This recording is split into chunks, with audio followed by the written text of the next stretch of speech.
Les éléments des FARDC sont appelés à mettre un terme aux antivaleurs et autres mots décriés au sein de l'armée en vue de prendre un nouvel élan.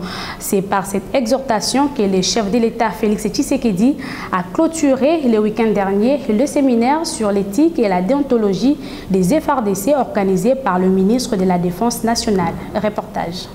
Notre devise n'est jamais trahi les combats. Malade depuis près de 20 ans de son éthique et de sa déontologie, l'appareil de défense nationale congolaise vient de franchir le premier pas de son processus de traitement en y dressant un diagnostic profond et en proposant de pistes de solutions. Initialement prévu pour 2 jours, les officiers généraux et supérieurs ont eu besoin de 72 heures pour épuiser la matière contenue dans différents sous-thèmes autour de l'éthique et déontologie de l'armée, avec en conclusion de nombreuses recommandations formulées.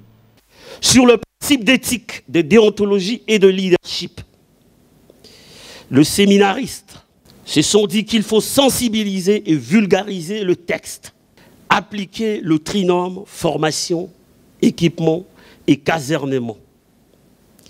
Ils ont demandé que soit renforcé le contrôle et l'audit, qu'il soit appliqué les sanctions positives tout comme négatives,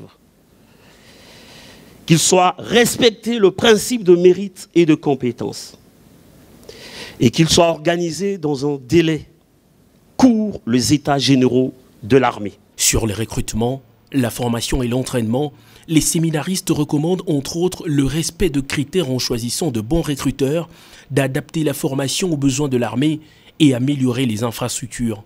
Ce séminariste, en parle le colonel Moukimbi Nenet, leur délégué, affirmé avoir pris l'engagement d'améliorer leur comportement dans l'exercice de leurs tâches et de partager les acquis du séminaire à leurs unités respectives.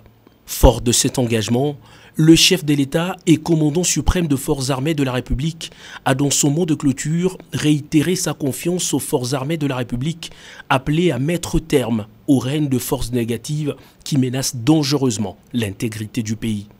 Les commandants de grandes unités que vous êtes devaient donc être capables, à la fin de ces jours de réflexion, de fédérer et de vous organiser pour adapter vos actions à l'évolution du temps et de l'espace.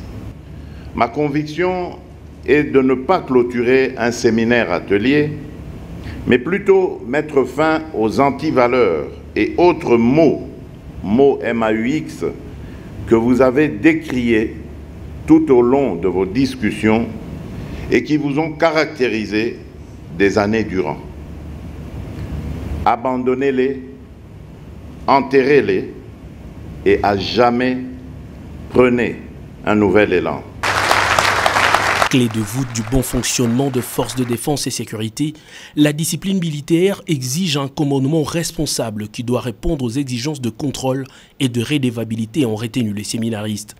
Le dernier acte de ce séminaire, c'est ce repas de corps partagé avec le commandant suprême au chapiteau de la Cité de l'Union africaine.